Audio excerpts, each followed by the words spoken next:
Să vedem dacă îi place, că este cam pretențios. E pretențios. Ia. Și nu știu dacă îi place. Ia să vedem. Înțelegi? Să nu placă, bre. Îmi cer scuze că lipsește basul, dar o să fie frumos.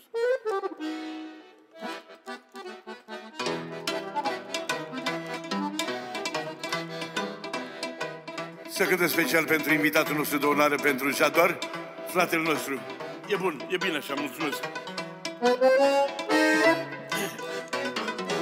Și am să cânt piesa care îi place lui cel mai mult. Deja nu i-am cântat-o niciodată, dar o să-i placă. Damiane, te rog eu.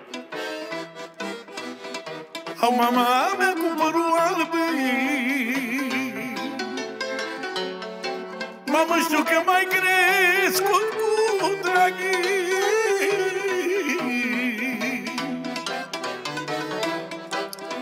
Cu dragul ce-i pentru mine, mamă, și ne-ai făcut numai bine. Mama, dacă ți-am greșit cândva,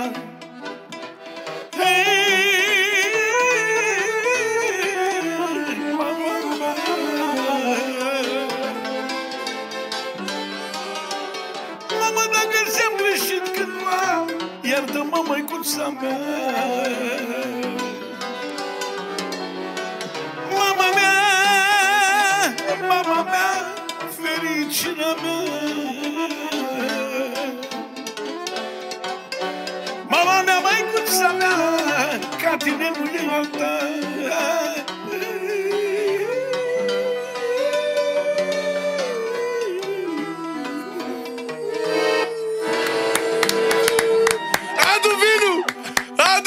Trebuia să cânt bine pentru că sunt în fața unui maestru și trebuia să cânt bine. Cine, bre? Eu sunt maestru, mata ești, bre. Eu sunt un boboc. Generația tânără. Eu sunt un boboc din generația tânără, mata ești generația și tânără și veche. Și tot. Am citit că erai unul dintre cei mai buni elevi la liceu. Gura voastră. Ai auzit ce voce, nu? Mircea Vigelie. Una dintre cele mai importante voci ale muzicii lăutărești din toate timpurile. Știu.